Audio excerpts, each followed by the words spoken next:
Bonjour tout le monde, j'espère que vous allez bien. Cette vidéo n'est pas chronologique du tout. J'ai inversé les séquences. Paro vient de monter se faire les griffes, c'était le moment. L'été est enfin presque terminé. Ouais. D'ailleurs ici il pleut tellement que même en lissant mes cheveux ça frise. Et donc pour moi c'est une bonne nouvelle. Là je mets mes plantes dehors sous la pluie. Il est vrai que les bienfaits de la pluie sur les plantes, c'est extraordinaire. Et c'est quand même assez curieux, vu maintenant tout ce qu'on a dans notre atmosphère comme saleté, que les plantes adorent toujours autant la pluie. Et c'est tombé très fort, très fort ici, donc il y a eu des dommages, vous le verrez dans la vidéo. Mais sinon, voilà, j'alterne, je les sors au fur et à mesure pour que tout le monde bénéficie de son eau de pluie. Alors, par rapport à l'été, j'ai eu des cochonilles sur les plantes grasses et ma deuxième attaque de trips en 2 ans. Donc, ça m'a vraiment foutu un coup au moral, cette histoire de trips. Du coup, j'ai fait moins de vidéos et dans tout l'été, j'ai dû acheter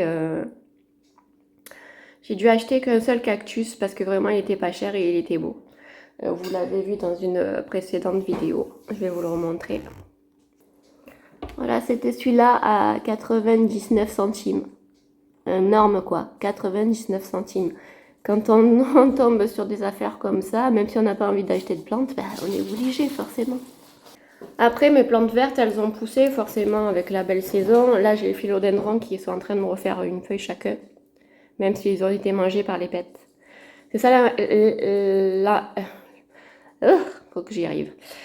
L'embêtant, c'est que dans la maison, les plantes, elles sont moins bien, elles poussent moins bien, mais quand on les met dehors, on se retrouve avec les feuilles trouées parce qu'il y a des limaces qui passent, il y a des criquets, il y a, je sais moi, je me suis retrouvée avec des feuilles étoilées, perforées, voilà. Donc ça aussi, c'était sympathique. Au niveau des EM, je sais pas si c'était la marque, parce que j'ai pris le moins cher, j'ai pris Multicraft. Ça y est, il y a Roxy qui se paye sprint dans le salon. Je sais pas si vous entendez ces petites pattes. C'était le moment, Roxy, de courir. Oui, c'était le moment. Elle s'amuse avec Athéna. Donc je disais, j'ai peut-être choisi la mauvaise marque, mais j'ai pas trouvé que c'était ouf, les EM. Alors je sais qu'il y en a beaucoup qui les utilisent et qui en sont contents. Donc du coup, dans les commentaires, n'hésitez pas à donner la marque des produits que vous utilisez. Parce que moi, je vous conseillerais pas forcément le mien du coup. Mais j'en ai encore beaucoup parce que j'ai acheté un petit bidon et finalement, j'en ai pour vraiment très longtemps. Voilà, à part ça, qu'est-ce que j'ai oublié de dire? Je réfléchis toujours à si je vais découper ou pas ma Monstera. J'ai un trou. Tétrasperma. Rhaphidophora. Tétrasperma. C'est sa deuxième attaque de trips et du coup je sais pas quoi faire. Ma fille veut pas que je la coupe, elle ressemble plus trop à rien. Je sais pas si je la coupe, si je la coupe pas. En tout cas, pour faire les boutures, ici c'est encore le moment parce qu'il fait encore hyper chaud. Et il fait pas, dans le sud-est, Bouches-du-Rhône, il fait pas froid avant fin décembre. Donc si je dois faire des boutures, au pire j'ai un tapis chauffant. Le tapis chauffant, vous le trouverez au rayon reptiles des jardineries. Ils sont très chers. J'avoue que moi, j'ai retourné le tapis à la jardinerie. J'ai vu 40 € Made in China. J'ai dit, oh. Je vais commander direct en Chine, en fait. Parce que si c'est pas pour acheter français, autant acheter moins cher, quoi. Et du coup, je l'ai commandé sur AliExpress à 11 € le mien. Et il fait son taf, quoi. Donc si vous avez des boutures tardives, vous pouvez toujours les mettre sur tapis chauffant et changer l'eau tous les 3 jours. D'ailleurs là j'ai vu que j'ai mon coléus qui a fait bien ses racines. Par contre j'ai la bouture, je vais vous montrer. Ça c'est la bouture que Roxy elle avait mangée dans une précédente vidéo, mais il n'y a pas encore de racines. Peut-être que j'ai trop mise dans l'eau. Il n'y a pas encore de racines sur celui-là. Et celui-là, je vais pas regarder. Ah si! Ouh! Les racines. Attendez, j'arrive pas à sortir. Je sais pas. Non, vous voyez pas de là. Regardez ça. Ouh là, je vais pas arriver à te rentrer dans le pot. On a la surprise quand on utilise des pots opaques comme ça, on a la surprise. J'étais pas au courant que tu avais raciné, cocotte. Il faut que je te replante. Celle-là, c'est celle de ma fille qui a été attaquée par les trips. Je l'ai coupée, je l'ai replantée au même endroit. Voilà. Ça fera un peu plus touffu comme ça. Après, quand elle pousse en hauteur, elle ressemble plus à rien. La Dansonie, le Syngonium rose, ça ressemble à rien quand ça pousse trop. Du coup, si vous coupez le bout que vous faites raciner, vous replantez dedans et ça fait un peu plus touffu. Après, c'est vrai que la Rhaphidophora Tetrasperma, c'est rigolo parce que ça monte, ça monte, ça monte, ça monte. C'est une tige. Et ça peut s'accrocher partout sur les plafonds. Mais après, vous ne pouvez plus la bouger, c'est ça l'embêtant. À moins que vous ayez un tuteur super haut. Qu'elle ne s'accroche pas sur les petits trucs qu'on met sur les murs, là, les petits... comment ça s'appelle, des petits crochets autocollants qu'on met sur les murs. Roxy, arrête de manger, Athéna. T'as pris ton petit déjeuner déjà. Attendez, excusez-moi, je vais sauver Athéna. Je reviens. Voilà. Non, elle est repartie.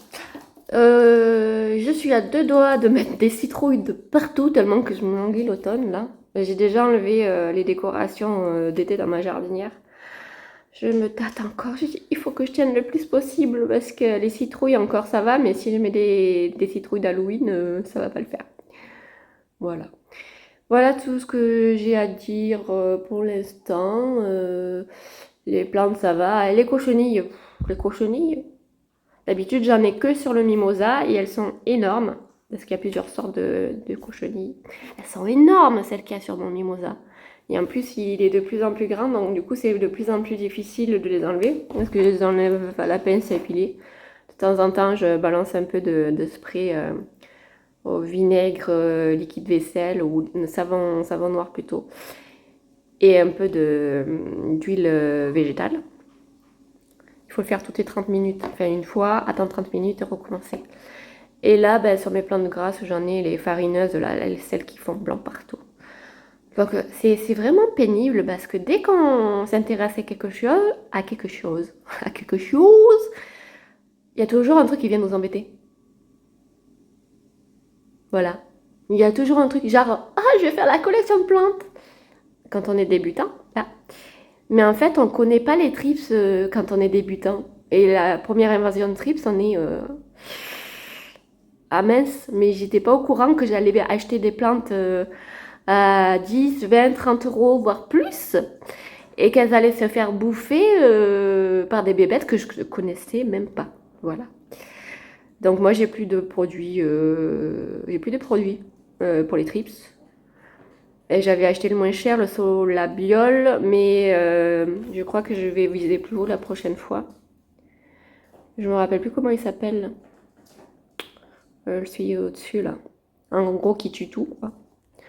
Peut-être pour l'année prochaine, je devrais peut-être acheter un bidon. Voilà. En tout cas, ici, il y a bien les orages. Donc, je sais que cet été, il y a eu beaucoup d'orages dans le nord. Moi, je regarde pas les infos. C'est trop anxiogène parce que je suis hypersensible. Donc, si je regarde les infos, c'est même pas la peine. Donc, j'entends les choses. Voilà, on me rapporte les choses. Et donc, je sais que vous avez eu beaucoup de pluie dans le nord, que vous n'avez pas forcément eu d'été. Ici, on a eu très chaud et maintenant, on le paye avec des orages. Je vous mettrai la vidéo de l'orage où il y a c'est une terrasse couverte, inondée, avec mon arrosoir qui flotte à la surface. Voilà. C'est pas de pluie fine, c'est de suite, voilà, tiens. Tu veux de la pluie, tu en as. Du coup, ma cuve de 1000 litres que je me suis servie cet été pour arroser, qui était vide, elle s'est remplie en un après-midi.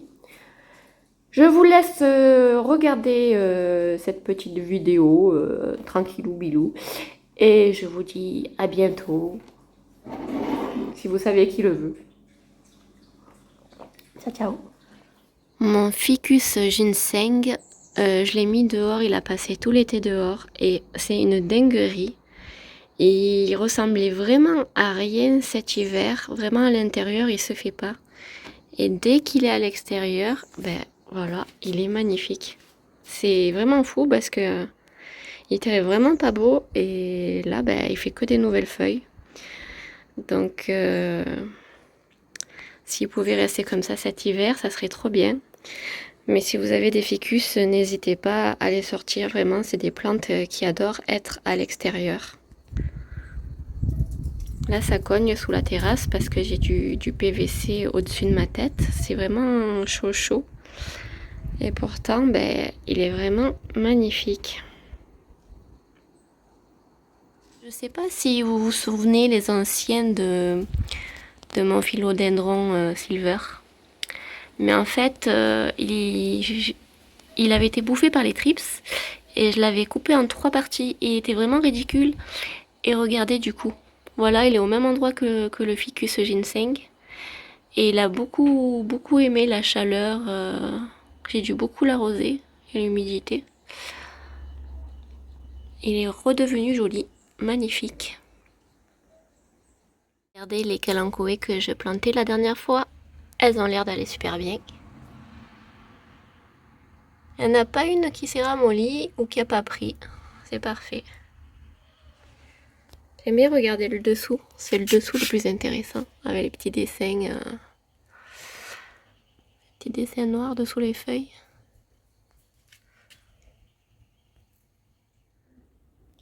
J'ai acheté une table de chevet sur Le Bon Coin à ma fille. Et donc là, elle était toute vieille, couleur pain. Donc je l'ai poncée pour la peindre en blanc. Bon, le grain était un peu trop gros de la ponceuse et du coup c'est un peu rayé, mais tout va bien avec la peinture. Ma fille veut que je fasse des dessins dessus, donc je vais réfléchir à la question. Mais en attendant, je m'occupe de poncer et de peindre sa nouvelle table de chevet que j'ai payé 10 euros. La peinture, je l'avais déjà, donc tout va bien.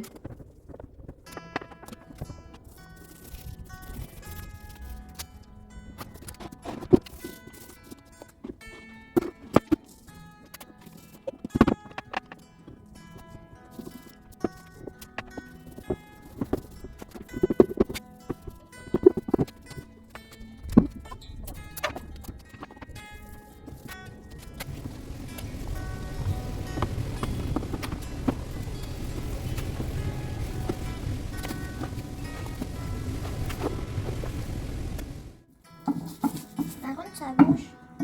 Oui, c'est parce que je l'ai surlevé pour pas que tu mettes de la peinture partout par terre.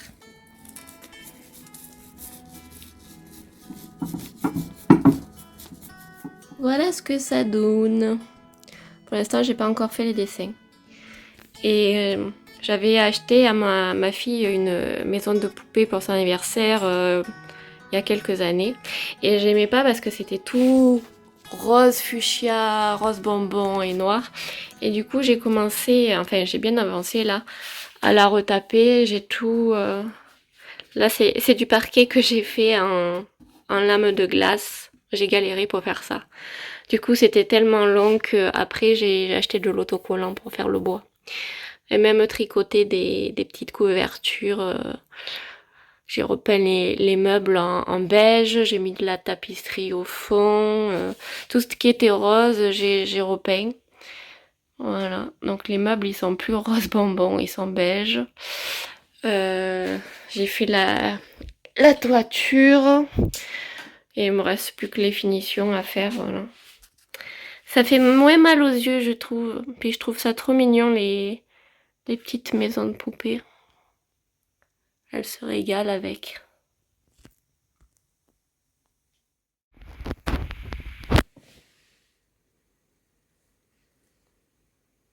va bébé? Tu fais gros dodo? Oh oui, tu fais gros dodo.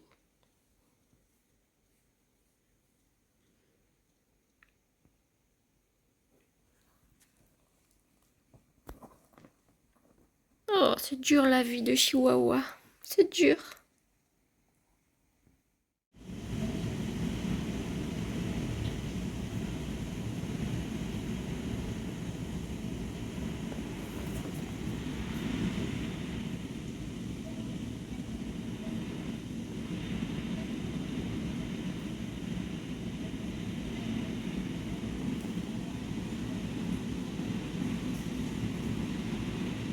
Je vois que la pluie m'a tout cassé.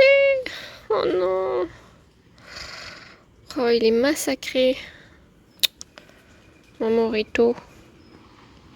Il est massacré. Celle-là est énorme de feuilles. Énorme elle est. Oh, je suis deg. Il est tout cassé. Normalement, ça, on peut le faire bouturer en eau, mais chez moi, ça n'a jamais marché. Je vais le planter comme ça. Je verrai plus tard. Il est massacré de chez massacré. Trop dommage. Lui, il n'a pas beaucoup poussé cet été. J'en ai un plus grand dehors, l'asparagus, mais il n'a pas beaucoup poussé. Il est mignon, mais par contre, l'autre, il avait toutes les racines dessous qui dépassaient. Celle-là, c'est la Monstera que j'ai dû diviser à cause des trips. Ça, c'est à ma fille, ça a eu mal. Ça a eu très mal. Et voir toi, t'as pas eu trop d'eau? Pas trop mounigasse? Non, ça va.